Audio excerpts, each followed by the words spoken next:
Hi, I'm Nicole Ferraro, and this is The Divide, a podcast from Light Reading exploring the ongoing digital divide, why and where it still exists, and what needs to be done to get people everywhere connected to reliable, high-speed internet.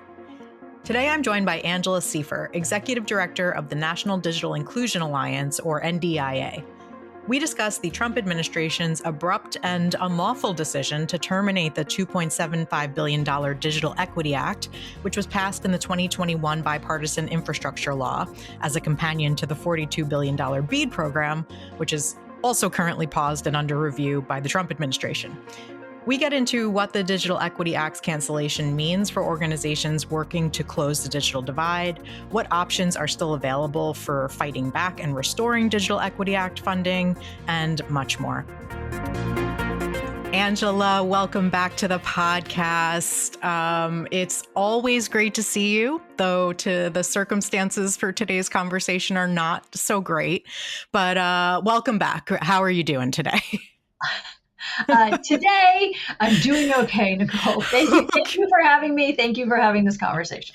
Absolutely. So for a quick setup, we last had you on the podcast in January of this year to talk about the importance of Digital Equity Act funding and some of the recipients of those funds, including NDIA, which had just been preliminarily awarded $25.7 million to fund a series of multi-state digital navigator programs. Is that memory correct? Okay. That is correct. That was a very happy, excited, forward future conversation. Indeed. And now you and I are speaking on Thursday, May 15th, which is roughly a week since President Trump issued a social media post saying that he and Commerce Secretary Howard Lutnick had decided that the Digital Equity Act was unconstitutional and illegal and that they would be canceling it, which is personally not how I thought laws worked in this country, but maybe I missed something in social studies class. The following day, last Friday, the administration started issuing notices to states, basically to say that the funding that they had already been preliminary awarded has been terminated. So first of all, let me know if I got any of that wrong. But moreover, I wanted to get your initial reaction to the president's comments and the administration's immediate actions here. I'd love your reaction just as a person, your immediate reaction to seeing this news, and also what is NDIA's official position here? I will add just a little bit of detail to what you offered, which is that, yes, the states all received a letter on that Friday. So the post came out on Thursday, the letters were received on Friday, but also the 4 competitive grantees who had contracts, including NDIA, also received the same letter. It's identical language in all of the letters, which really just repeated what was in the social media post and said that the program was ending on Friday, May 9th. The same day we received the letter, and I received the letter around 6 p.m. Eastern time.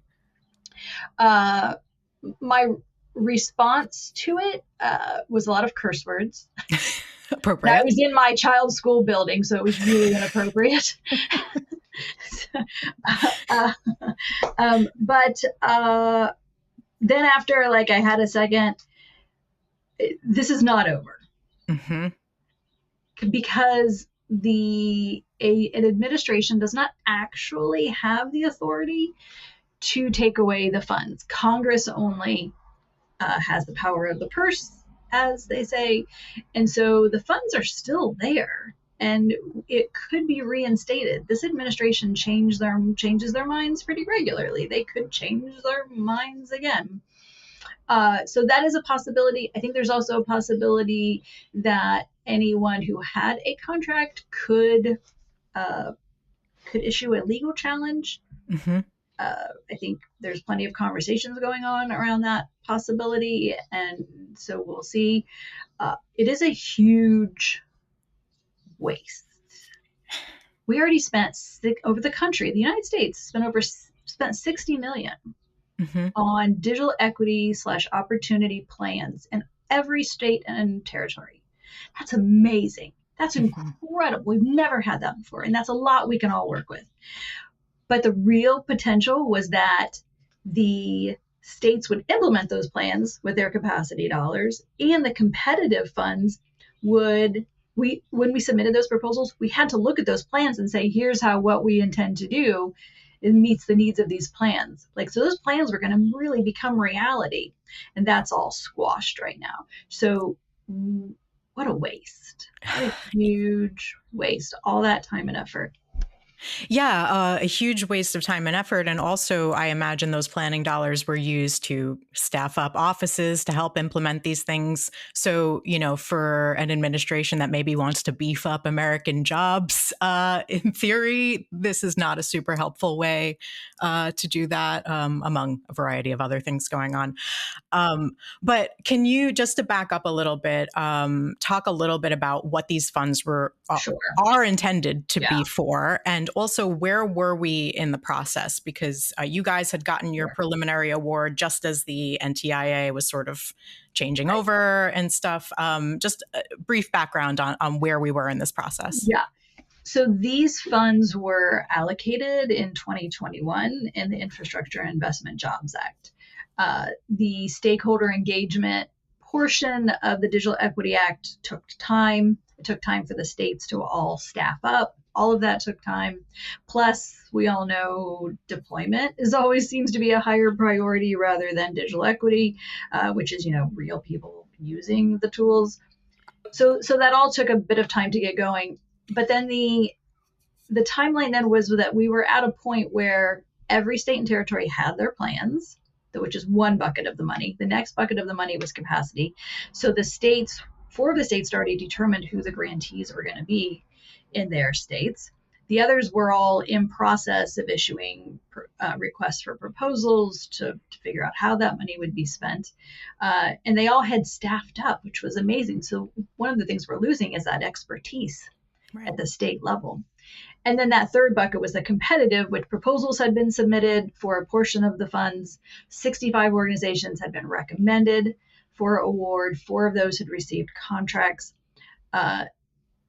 It was all in process, essentially. Mm-hmm. And now it's all come to a screeching halt. So what is the immediate impact? Even though, as you say, it's not over yet, there are ways forward here, but what's the immediate impact, not just for a larger organization like NDIA, but these smaller organizations that you guys support on the ground? I've personally already heard from one organization that shut down prior to even this funding being pulled, partly because they were also losing some of their other sponsorships because of the administration's, attacks on equity and diversity and all of that, that some of the corporate sponsors that were supporting some smaller organizations have started to pull back. Just because of the vibe shift, it seems. So what's the immediate impact of now this massive fund that was supposed to support all of these programs being terminated? The immediate impact is that loss of expertise and the downsizing of organizations that had scaled up to be able to utilize those funds to serve greater numbers in their communities. Yeah. So that's the very immediate. The longer term, of course, is the people who won't be served. And when we talk about what this money was intended to do, nobody disagrees with what it was actually intended to do. Who doesn't want grandma to be safe online? Who doesn't want a veteran to talk to their doctor?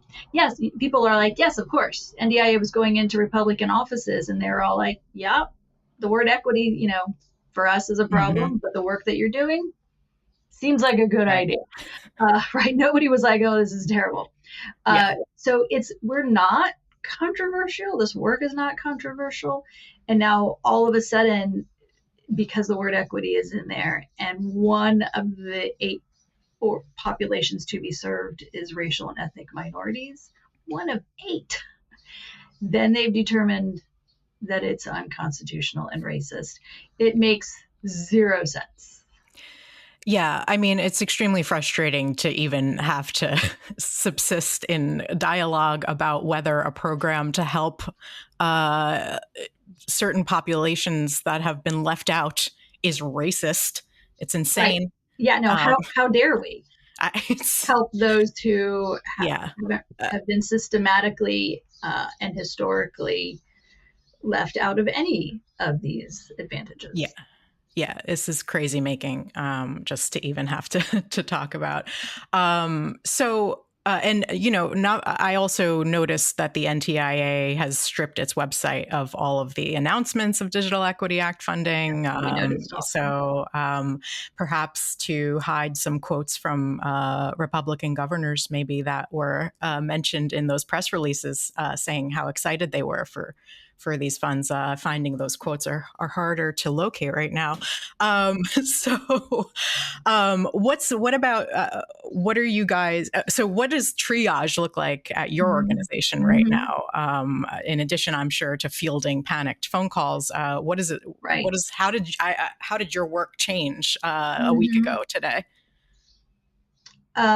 Well, we spend a lot more time talking to the media. Yeah, sorry about that. You're delightful, Nicole. So that's like a reality for us and for some of the affiliates, because we know some of them are talking to the media, and we're helping some of them do so. We knew that this could be a potential, like this. Yeah. The way it happened was a surprise, but not the fact that something did happen. That was not a surprise. So and just to interject, Ted Cruz had teed this up, I think, sometime last year. Yeah. Yes. So we knew that there could be a challenge. So we had already been educating our affiliates, the NDIA community, to talk to their policymakers, to talk to the media, to just let folks know what you're doing. And with many small nonprofits, because this used to be me, I thought talking to policymakers was lobbying and that I wasn't allowed to do it. That is not correct. Right. If you tell a policymaker what your programs are, it is in no way lobbying. You're just telling them what you do. And they should know what local programs exist in their community. So we are encouraging our community, just tell them what you do. Tell them how important this work is. Tell them stories about who gets served by this kind of programming and what it does, not only for those individuals, but for the whole community. So we've been on that path for a while, and we are like 100% on that path, and our community is like totally exhausted. They're trying to raise money because they thought they would be having some of these funds come in, and they're not. So like they have to deal with all of that. And now NDIA is also saying, we would also like you to talk to your policymakers, please. Right. And they're like, we hate you. But they hear us, and they are, as much as they can, trying to do that. NDIA exists for those small community-based organizations. That's why we got started 10 years ago, because they're the heroes. They're the ones that sit with someone for hours and hours and hours so that they can learn how to use the technology that's so intimidating. I was at Jewish Family Services in Central Ohio yesterday, and one of their digital navigators was telling me a story about Diane. Diane is homebound. She did not know how to use a computer, and she was reliant upon government services and volunteers to bring her groceries every week. If they didn't bring her groceries, she didn't have groceries. You can't call the grocery store anymore and ask them to deliver you groceries. You have to go online to do this. So the digital navigator spent 6 months with Diane, helping her understand slowly and carefully, so as not to intimidate her, how to use a browser, how to be safe online, how to use e-commerce, and then how to use the grocery store platform to order her groceries every week. She now does this. Diane is no longer dependent upon those government and volunteers to bring her groceries. She eats regularly, which is good for her health, right? And she has an independence she didn't have before, which is stellar. We all want that kind of independence. That's the kind of work that is being impacted when we don't have these digital equity dollars. Yeah, right. That's a fantastic example. And if you want to, extrapolate what might matter to some people, she's participating in the economy now, as opposed to depending on government service for food. Interesting. Yeah. Okay. Well, that's a fantastic example. Thank you for sharing that. You guys had a presser yesterday, not yesterday when this podcast runs, but yesterday from when we're talking, Yes. With Senator Patty Murray, who had authored this bill, right? In part. I thought it was a great press conference. But in terms of next steps, it sounded like initial next steps are to get Republicans to who supported this bill to speak out. Is that realistic? I mean, just I live in 2025. I don't know about everybody else. This is a legit question. So far, the closest we've come, our senators King and Collins have issued letters when the grants to the Digital Equity Act competitive grant was to be being awarded or was recommended for award in the state of Maine. They issued a press release saying this is a good idea. That's the closest that anyone's come. We've certainly been trying, as you would expect. Sure. And I am hopeful that it's a matter of time. Like eventually, the number of people being hurt will be an awareness of that has to be addressed. Yeah, it's challenging, right? Because what you really need is a groundswell of people to reach out to their policymakers. And there's so much else being taken from people right now that making the Digital Equity Act's absence live for them is maybe challenging to, rally the troops or whatever, which makes me think the rational recourse here is through the courts, as it's been with every other unconstitutional thing going on. But that's lengthy and expensive. But is that, something being discussed as far as you know? That is something being discussed. It is unknown how that will move forward, but hopefully. Okay, I'll take it. Hopefully something happens. And all the states have standing. Any of them could issue. And any of the competitive grantees could. So we'll wait and see. Yeah. Okay, fair enough. So, I guess, where we sit right now, it's not great. It's a very different place from, let's say a year ago in terms of what we expected to be happening. A year ago right now, the ACP was just ending, but after a long period of hope that we could get it back. But now the BEAD program is paused and expected to maybe return as sort of a stripped down version of what it was supposed to be, certainly without the equity part. The ACP is gone. Congress is voting to rescind Wi-Fi hotspots from schools and libraries. And now digital equity funding is being unlawfully canceled. So as a person who runs an organization devoted to closing the digital divide and helping communities do that, what does this all mean for the progress we seem to be making? And, I know you guys are about to go into this week of your conference, the Net Inclusion. That's correct. The conference? So I'd love to hear a little bit about that, but also how are you entering that week, knowing all of this is weighing on all of the people in this community? I am trying really hard to control my curse words. Like I can just tell you personally, this is my challenge in life because I'm so angry. I say let loose. That this is happening. But I feel like also the digital equity community traditionally hasn't had funding, right? Like this, they came from a space where this is truly a grassroots movement. Truly, this work has started in communities where they just were figuring out how to do this. One of my founding board members, Wanda Davis, she got her she calls it the Ashbury Senior Community Computing Center.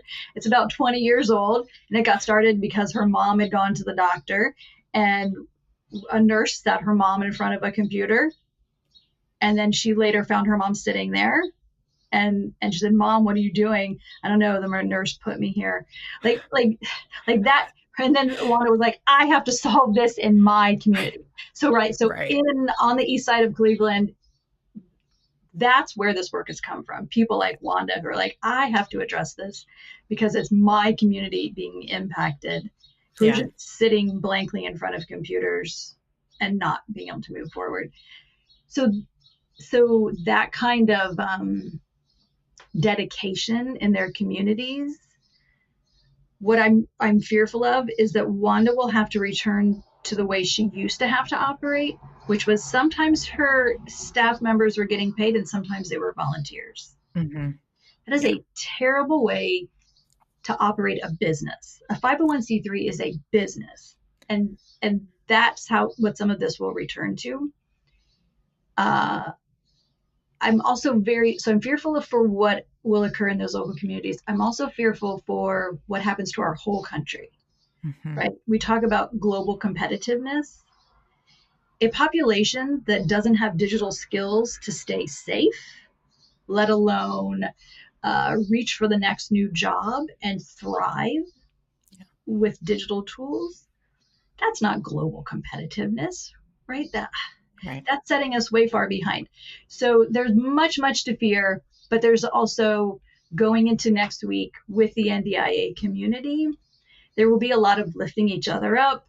There will be a lot of joy of seeing each other in person, and I think fight. I feel like I'm pretty sure I'm going to see, and the energy I intend to bring is, this is not over.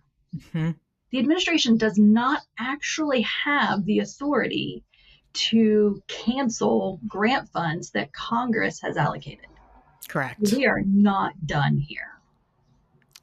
Well, I like that as the final word on this podcast. But I want to thank you so much for your time today, but also for your incredible work and dedication and your positive spirit throughout these trying times. Have a great time at the conference, and let's talk again soon as this fight continues.